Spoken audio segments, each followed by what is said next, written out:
So I'll just read the paragraph we read before and then we'll move on.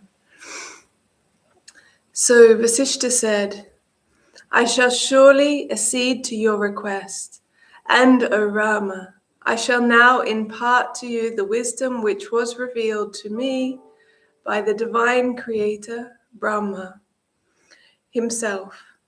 O Rama, countless have been the universes that have come into being and that have been dissolved.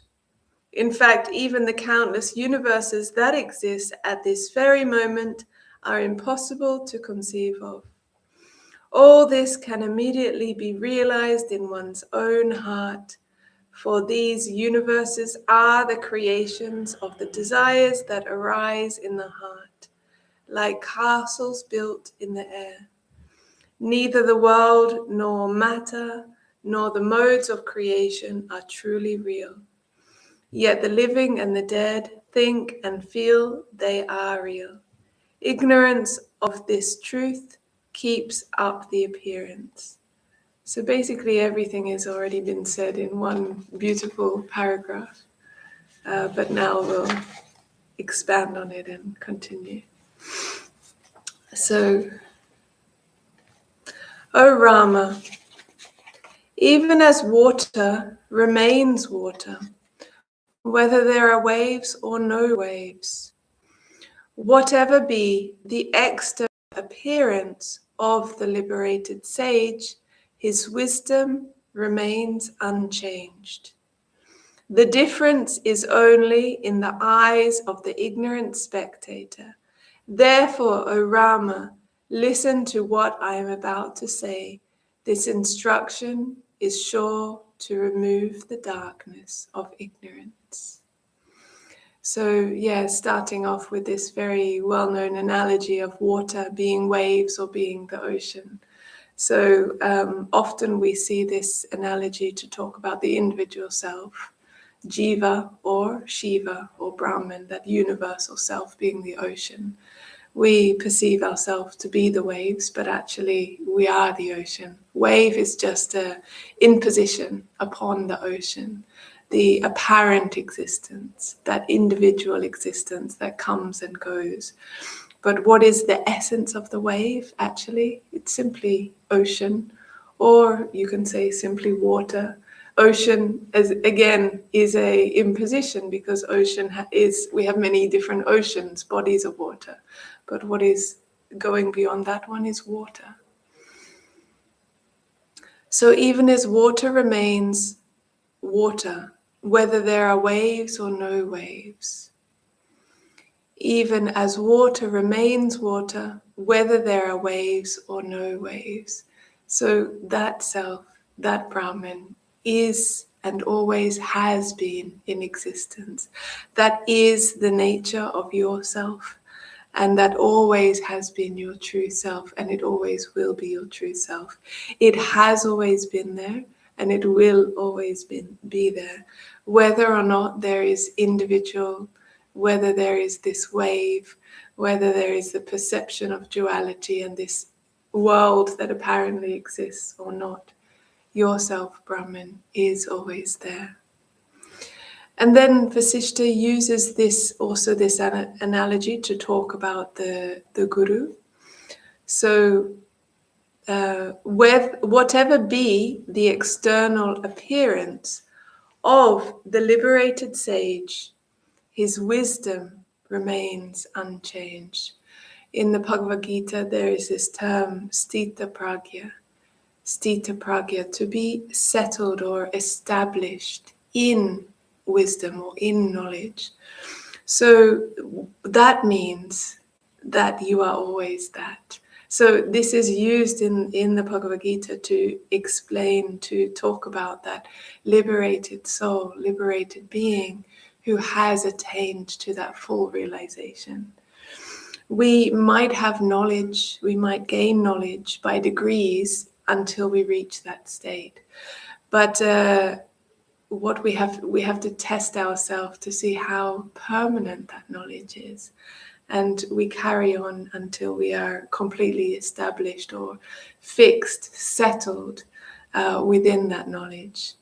So when one has attained to that knowledge or that realization, when Bhagwan had Nirvikalpa Samadhi, Nirvikalpa Samadhi being the deepest samadhi that we as human beings can experience. And it's rare that individuals or beings come back after that experience. It's rare to have to reach that place, but it's more rare that one would reach that place and come back.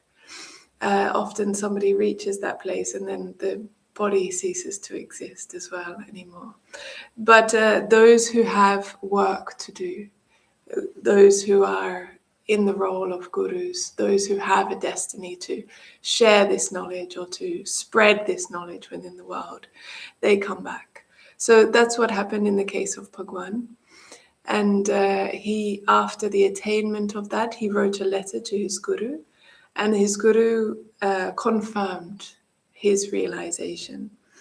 Actually, sometimes it happens that we don't know necessarily the depth of our own realization. So the guru has to confirm your knowledge. The whole Ashtavakra Samhita is in a dialogue between checking, Janaka is checking Ashtavakra's. It's after his like they are discussing because he wants to verify, is this it or is there more? Yeah. So this is kind of similar to the letter you're talking about. So actually how the guru does this is also not necessarily in the words. It's something more subtle. So it happened with some of the senior monks of IVS, of our organization. They would have some experience and Bhagwan would say to them, write something to me about your experience. And they themselves, some of them would say, what experience? What are you talking about? No, something happened on this day. You write about it. And then they would just write something. And as they were writing, they would also feel perhaps more depth in themselves. And then on Bhagwan receiving the writing, he would also understand the depth of the realization. So it happened with Bhagwan as well, with after his first samadhi actually was Nirvikalpa Samadhi, and he wrote a letter to his guru, and his guru said that after attainment of this samadhi, body itself becomes consciousness. So whether the guru is drinking a cup of tea or speaking about the weather or speaking about Vedanta, actually being in their company is important and is beautiful and is so useful for us to get a touch of that which is within you, but you can't reach it yet because of how the mind is so solidified and so much impurities and so much mind stuff is there preventing us from going within ourselves. So being in the company of the guru. And so at that stage, the guru is completely established in that knowledge. So it doesn't matter what he's doing at any time of the day. He is always aware that I am that, actually. And this is why it has a great benefit of being with somebody like that. So here, Sage Vasishta is saying, whatever be the external appearance of the liberated sage, so whatever we are aware of when we see through our senses, the external appearance, his wisdom remains unchanged. He is established in that. The difference is only in the eyes of the ignorant spectator. So this is why it's very beautiful to read what Rama is experiencing up until now, to get the understanding of what it means to be ready for spirituality. And that power of that dispassion that he has. So what it means to be ready is that we can then understand the guru or understand what is within the guru and the power of the guru. So the difference is only in the eyes of the ignorant spectator. So those who will see the guru as an enlightened being or not, other ones are us. And we are the ones with that knowledge. We will be able to take steps or not, according to how we perceive the guru. Therefore, O Rama, listen to what I am about to say. This instruction is sure to remove the darkness of ignorance. And we know that Rama is ready. He is ready to listen. He's ready to take every word of his Guru. For me, what I found when I first went to India, I heard about Bhagwan, but I had just arrived there, so I was a little bit like, oh, this is a wonderful place. I want to explore. So I needed to explore a little bit. And then when the exploration was done, then I was ready. Yes, please take me there now. Now I want to go. Because then I was ready to sit and listen to his words and take in all his words. Before then, my mind was going elsewhere. So we need to be ready just to be able to sit and to listen. In this world, whatever is gained only by self-effort. Where failure is encountered, it is seen that there has been slackness in the effort. This is obvious. But what is called fate is fictitious and is not seen. Self-effort, Rama, is the mental, verbal, and physical action which is in accordance with the instructions of a holy person, well versed in the scriptures. It is only by such effort that Indra became king of heaven, that Brahma became the creator, and the other deities earned their places. So, self-effort. Whatever is gained only by self-effort, and fate is fictitious. And what is self-effort? Self-effort is the mental, verbal, and physical action which is in accordance with the instructions of a holy person well versed in the scriptures. So well versed in the scriptures doesn't necessarily mean that they have read every scripture, but they have realized the essence of every scripture within them anyway. Actually, words, when somebody is established in that, any word of the Guru is like mantra, they say, because it comes from that place, that establishment in truth. What is being expressed is scripture, actually. So, self-effort is of two categories, that of past birth and that of this birth. The later effectively counteracts the former. So the later being this birth. So self-effort of this birth counteracts self-effort of a previous birth. Fate is none other than self-effort of a past incarnation. There is constant conflict between these two in this incarnation, and that which is more powerful triumphs. So within us, there is this conflict.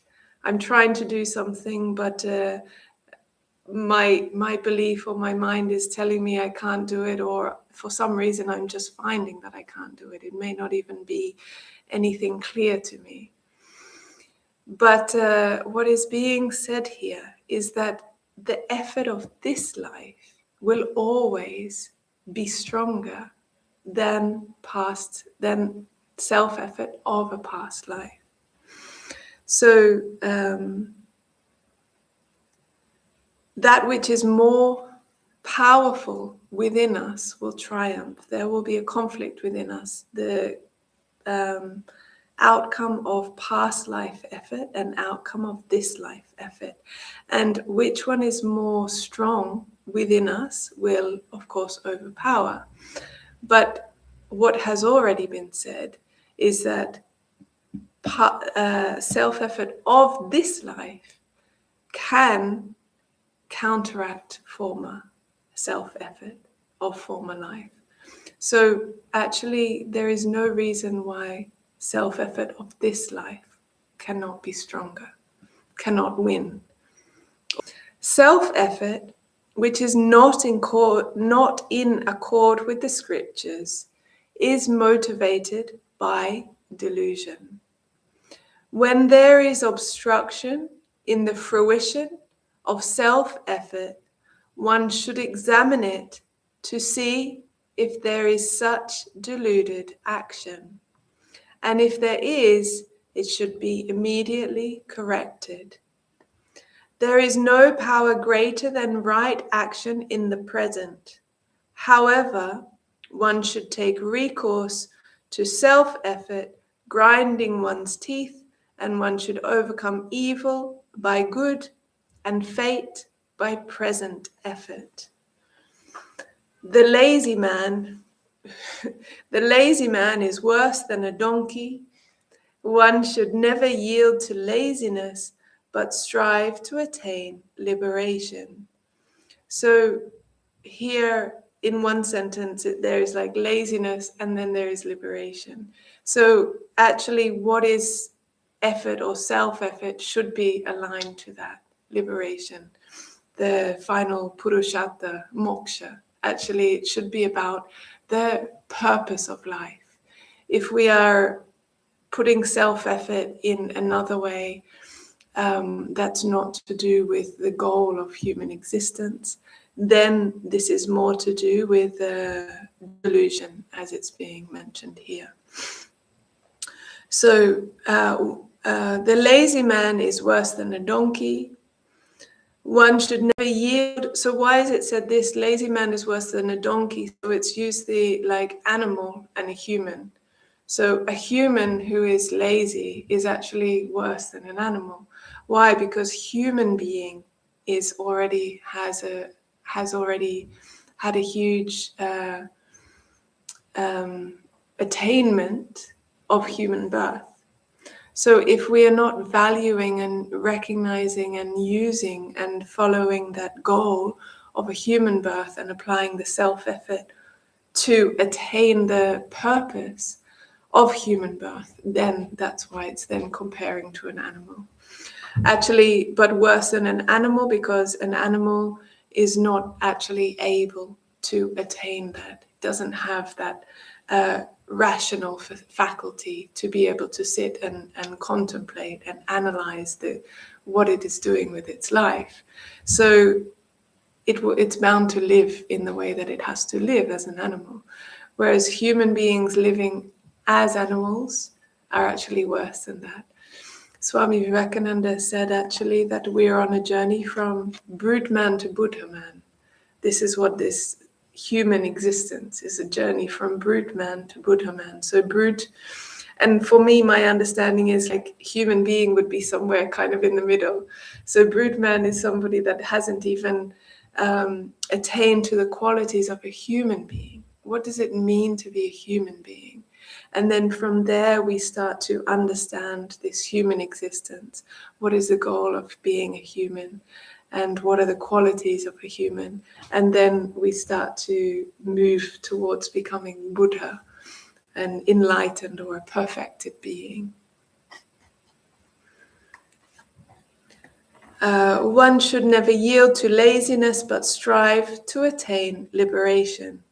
Seeing that life is ebbing away every moment, one should not revel in the filth known as sense pleasures, as a worm revels in pus. So it's giving you a very visual reference point. So yes, Rama is ready. Rama has come to this point, and he has great dispassion already. But how long will it take him to realize truth? We have the example earlier in the text, which is what we discussed last time. The example of Vedavyasa's son, Shukdev, that he achieved it just by visiting Janaka for the first time. So, and that was all he heard was 2 sentences. So it wasn't days, it wasn't years, it wasn't even moments. If you're ripe enough, I was Exactly. thinking it's not even words. Like the first teacher, Dakshinamurti, she was taught in silence, and the first sages got enlightened just by sitting with him. Yeah. So they are ready. So this is why also Sage Vasishta is saying things like, don't be like a worm in pus, like if you go away and your mind gets distracted by other things, then you are like that. So you have to really keep your mind on the goal in this way. Bhagwan often spoke about Sri Ramakrishna, and that people have said, oh, if I was a devotee or if I was around when Sri Ramakrishna is around, I would have attained everything.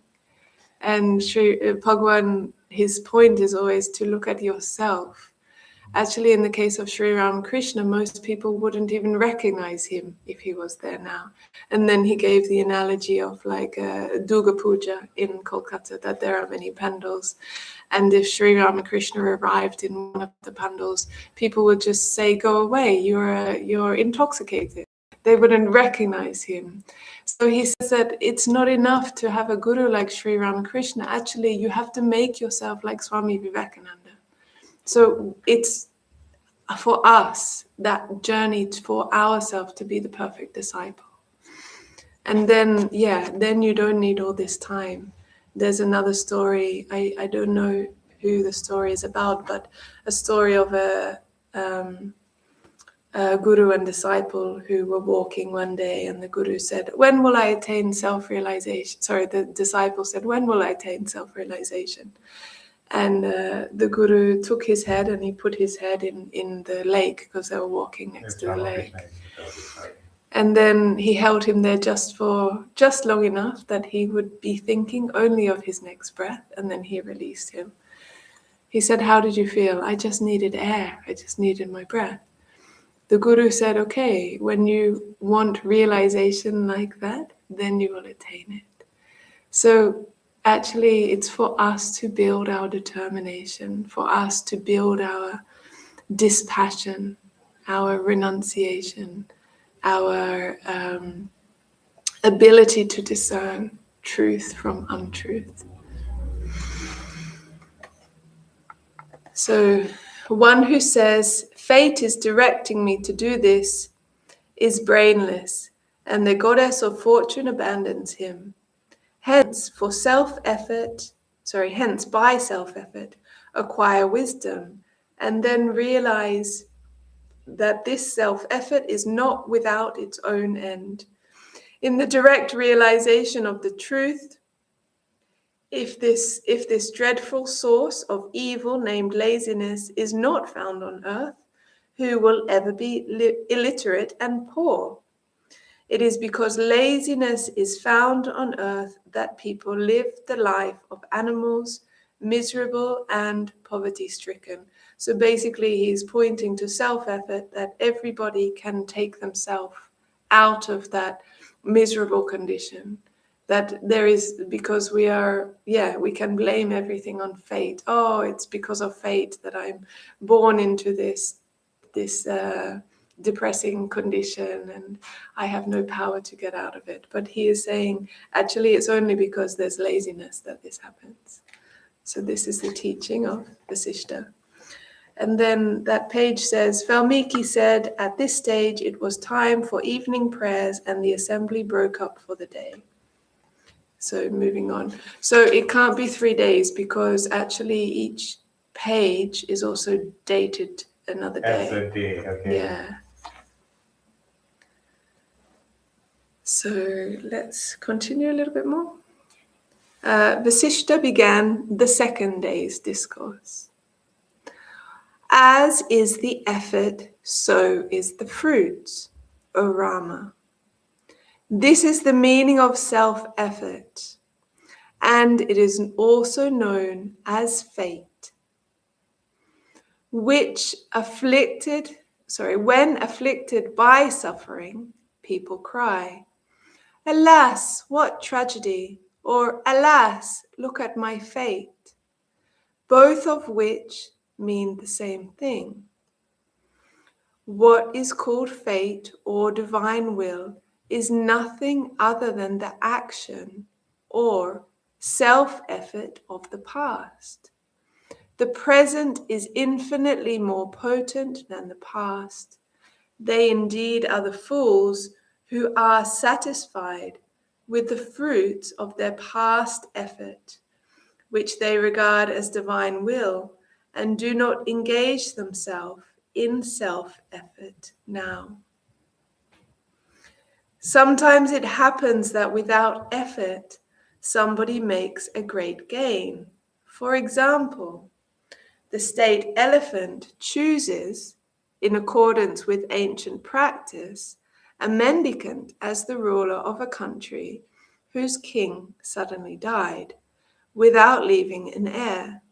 This is certainly neither an accident nor some kind of divine act, but the fruit of the mendicant's self-effort in the past birth. It was chosen a mendicant who obviously is not born into royalty by any means. And then he was given that opportunity to be king all of a sudden. So Vasishta said that this is not an accident, but it is the fruit of the mendicant's self-effort of the past life. Sometimes it happens that a farmer's efforts are made fruitless by a hailstorm. Surely the hailstone's own power was greater than the farmer's effort, and the farmer should put forth greater effort now. He should not grieve over the inevitable loss. If such grief is justified, why should he not weep daily over the inevitability of death? The wise man should, of course, know what is capable of attainment by self-effort and what is not. It is ignorant, however, to attribute all this to an outside agency, and to say that God sends me to heaven or to hell, and that an outside agency makes me do this or that. Such an ignorant person should be shunned. So in the case of the farmer, the hailstone has destroyed all his effort from probably that whole season. And Yoga Vasishta is saying that actually now he should just work harder, because his effort is not stronger than fate, you can say. One should free oneself from likes and dislikes and engage oneself in righteous self-effort and reach the supreme truth, knowing that self-effort alone is another name for divine will. We only ridicule the fatalist. That alone is self-effort which springs from right understanding, that manifests in one's heart, which has been exposed to the teachings of the scriptures and the conduct of holy ones. So that alone is self-effort, which springs from right understanding. And what is right understanding, or how do we understand, or how do we attain right understanding? It says that it manifests in one's heart. So somebody who has been exposed to the teachings of the scriptures and the conduct of holy ones. So this expresses the purification of the heart. So when we are exposed to the teachings, but actually this exposure is also actually happens within the heart. So it's not that anybody would pick up a scripture and read it and then it would have some effect. Actually, we already have to be ripe to a degree to get the teaching from this and to let it penetrate within the heart, and then the purification process starts to happen. Or similarly, by being in the company of a guru. And again, in the previous page, this is what was being expressed, that the wisdom is always there. The teachers are always there, but it's up to us to be able to receive it. The teachers, as he said, water always remains of water, whether there are waves or there are not waves. It's still water, it's always the same. So the difference is only in the eyes of the ignorant one. So we need to already to develop some dispassion, some viragya, dispassion, viveka, discrimination, and then we can make our heart more ripe and more ready to receive, to take in that knowledge, to take in that knowledge in a sense of the words, but also that subtle vibration that we come in contact with when we are in the presence of a guru or an enlightened one. So that alone is self-effort, which springs from right understanding. So this is self-effort. Why? Because it is more powerful. Why? Because it is taking you closer to the goal of self-realization. And that's why it comes from that right understanding, which comes from when the heart has been touched by scriptures or conduct of holy ones. O Rama, one should, with a body free from illness and mind free from distress, pursue self-knowledge so that he is not born again here. Such effort has a threefold root and therefore a threefold fruit: an inner awakening in the intelligence, a decision in the mind, and the physical action. So in the beginning of this page, he said, as is the effort, so is the fruit. And now he's summarizing that. So one should, with a body free from illness and mind free from distress, pursue self-knowledge so that he is not born again here. Such self-effort has a threefold root and therefore a threefold fruit. And what is that threefold, or the fruit? An inner awakening in the intelligence, a decision in the mind, and physical action.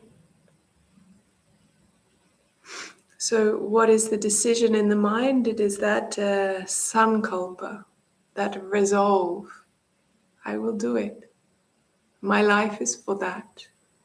Like the one who had his head dipped in the water.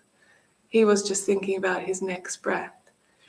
But the teachers, they want us to think about truth in this way. So having that resolve that I will go for this and only this. Because we need that actually. Because life will throw you so many other paths, so many other possibilities. Oh, this will make you happy. We have so many. Now you switch on the computer or the internet and you have so many adverts. Before you even open anything, they come at your face. On Fridays, we discuss Katha Upanishad. And in Katha Upanishad, we can see that Nachiketa, he had approached his guru to attain the highest knowledge. And his guru offered him everything. Ask for this, ask for this, ask for this, ask for 100 sons and 100 grandsons, each living 100 years. Like everything that could have been attractive to him was offered. And finally, his guru also said, okay, If none of that is attractive to you, ask for something else. So he was basically given the option of anything that you can comprehend, anything that your mind can think about. Ask for it now and you will have it. But Nachiketa said, no, I don't want any of that. I want truth. So the Guru tested him to see how strong is his resolve. And with the understanding of his resolve, then he started giving discussion of spirituality. And first, that test was about whether he will go for the pleasurable, what will give him pleasure, or the preferable, which is that which will be the goal of life, actually, which will bring fulfillment in the permanent fulfillment, not just temporary fulfillment. So this resolve, this sankalpa is important, actually, and this is what Sage Vasishta wants Rama to understand, that when you have this determination, then you will attain it. So let me read that one again. O Rama, one should, with a body free from illness and a mind free from distress, pursue self-knowledge, so that he is not born again here. Such self-effort has a threefold root, and therefore a threefold fruit. And what are the three? An inner awakening in the intelligence, a decision in the mind, and the physical action.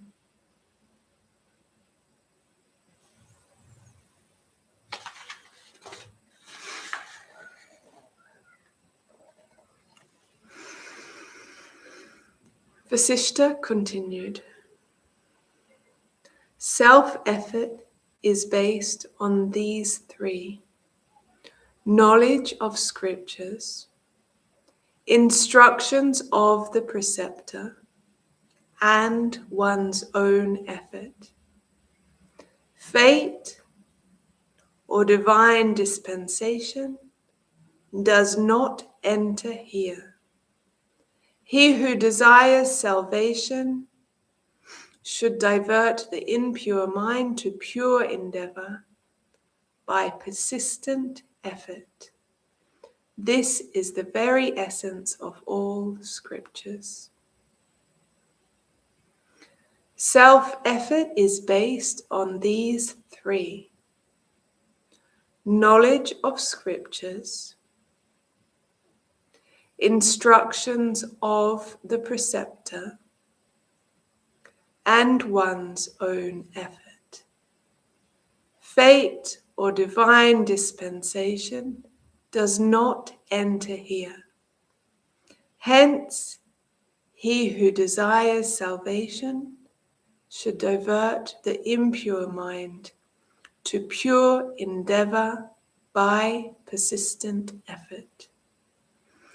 This is the very essence of all scriptures.